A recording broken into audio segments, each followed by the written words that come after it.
It's October 2nd, 1980. Ali fights Larry Holmes.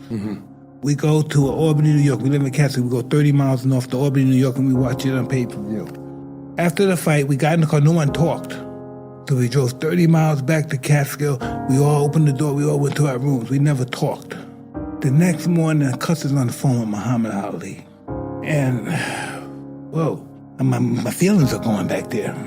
Cus is calling Larry Holmes so many bad. How do you let that bum hit on you, Chad Ali? How do you, the bum? Why you let that bum beat on you? Cus, he's almost getting sensitive, emotional. Why is the bum almost crying? He's a fucking bum. Why you let him hit you? Why you let him beat him? Ooh, fuck, I'm going back there. Boom. So I talked to Ali on the phone. He said, I have a 14-year-old kid. He's going to be heavyweight champ of the world. His name is Mike Tyson. He said, the young black, he's 15 or so, he's going to be champ of the world. Tell him to listen to me. So he called me and I acted like I didn't know. Duh. So I was on the phone. I'm on the phone. I'm crying. And he was saying, but I said, when I get big, I'm going to get him for you. I'm going to revenge you. If I said some stupid shit, I'm going to restore your honor.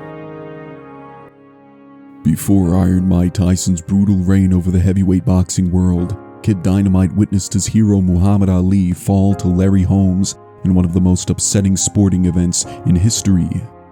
In Ali's penultimate bout in his career, the legendary Larry Holmes dished out one of the most brutal performances, with many suggesting that it was this disaster fight that contributed highly to Muhammad Ali's Parkinson's syndrome that he developed in his latter years. In Albany, New York, Mike Tyson would sit heartbroken with his trainer Cus D'amato as he watched his hero Muhammad Ali struggling to survive against Holmes. After his aforementioned phone call with Ali post-fight, Mike Tyson vowed to avenge the loss for Ali when it was his time. He was just 14 years old. I've dreamed of him beating me. Revenge is often instant, or it arrives down the line. 7 years later, Tyson would exact this revenge on Holmes. Now, I can easily say his brother in the back, he's for him. I mean, if you really want to get technical about the whole thing, Rocky couldn't carry my jockstrap. If I hurt you back there, Sonny, is your name Sonny? Peter, if I hurt your feelings back there, so fucking what? Larry Holmes was one of the world's dominant heavyweights. Before facing Mike Tyson and losing to Michael Spinks in the 2 fights beforehand, Holmes would run undefeated to a 48-0 record. Holmes had the size, speed, and excellent boxing IQ combined with one of the more brutal jabs in the division. Holmes defended the WBC heavyweight belt 15 times, with potentially the greatest heavyweight resume of all time, taking down legendary fighters in Ernie Shavers, Ken Norton, Trevor Berbick, Leon Spinks, Jerry Cooney, and of course, Muhammad Ali. And I can say to the judges, the referees, the promoters, the kiss where the sun don't shine. And since we're on HBO, that's my big black behind. After his losses to Michael Spinks, Larry Holmes had retired and was out of the boxing ring for 2 years. Iron Mike Tyson looked to have missed out on his promise to avenge his hero Ali. After Tyson's dominant 1987, promoter Don King had organized his dream match in Mike Tyson vs. Larry Holmes, after enticing Holmes via a $3 million offer and the opportunity for Holmes to become heavyweight champion once more.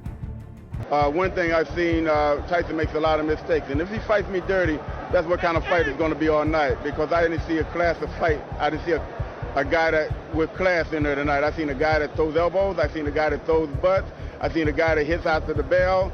I seen all of this in Mike Tyson. I didn't see a gentleman in there. If they want to make him out of a beast that he's claimed to be, he's going to be in there with a beast. I'm an experienced professional fighter. I am no kid. I do not play.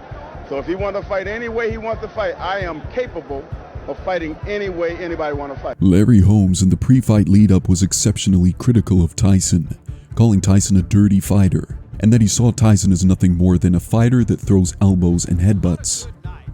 Holmes' brazen comments only added more fuel to the fire that enraged Tyson, who was already set on delivering an all-time beatdown on Holmes that had been brewing for the better part of a decade.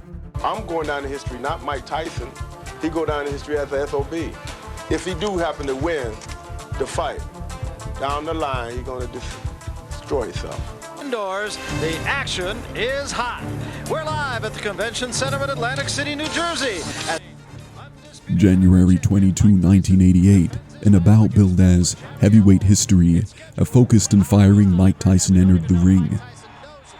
Holmes was significantly bigger than Kid Dynamite, but Tyson was on a warpath. The aforementioned legend Muhammad Ali stood calmly in the ring pre-fight, and as the introductions came to a close, Ali whispered in Tyson's ear. And then January 22nd, I'm fighting him, and then Ali comes into the ring and says, "Get him for me." And now, ladies and gentlemen, let's get ready to roll! 12 rounds for the United Heavyweight Championship of the world. Despite his cocky claims pre-fight, Holmes had serious difficulty in keeping up with the younger, faster Mike Tyson. It was clear his best days in the ring were behind him, and a new brutal champion had emerged. I called Larry Holmes. I have to ask you, Eddie Futch said anybody with an iota of tactical wisdom will Tied up. Holmes works the body early. Again, and I think that's what Larry Holmes has in mind, to try to frustrate Mike and make him run into him. Kevin Rooney also. Holmes spent the majority of the earlier minutes clinching with Tyson to slow the aggressive phenom down. The body's wide open and Tyson attacks him. It's about holding.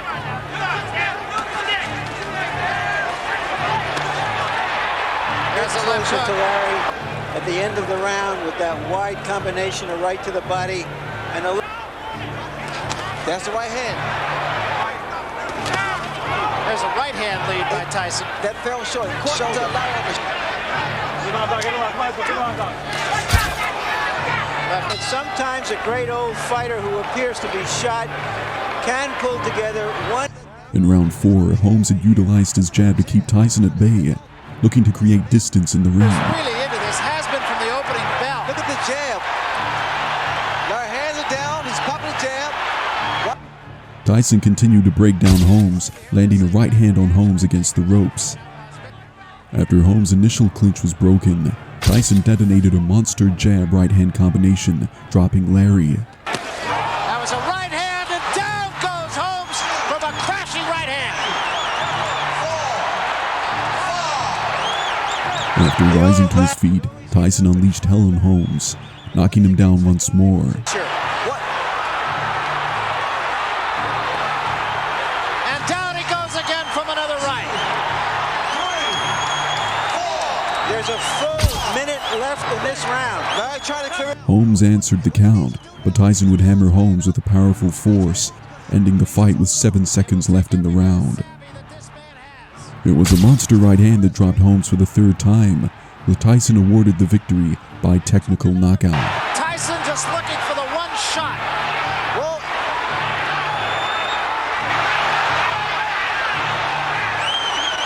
15 seconds because left. Larry, oh, that shot. That's Huge it. right hand. That should be it.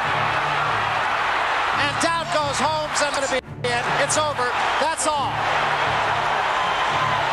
Mike Tyson looked like a bull in an antique shop. And what he did was he cut down the old grandfather clock of the old Larry Holmes, which was his great fighting heart, something always underestimated.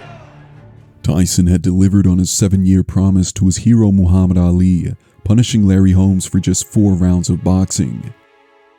Tyson, just 2 fights later, defeated Michael Spinks and captured the undisputed heavyweight championship of the world. Larry Holmes went on to fight 23 more times, with just 3 losses, including another retirement.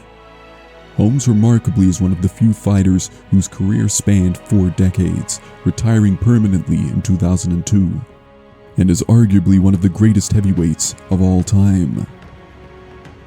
Muhammad Ali retired 1 fight after his dangerous battle with Holmes, and just 4 years later heartbreakingly diagnosed with Parkinson's syndrome. Muhammad Ali remains the greatest heavyweight of all time, but in this instance, he was avenged by fellow heavyweight god, Iron Mike Tyson.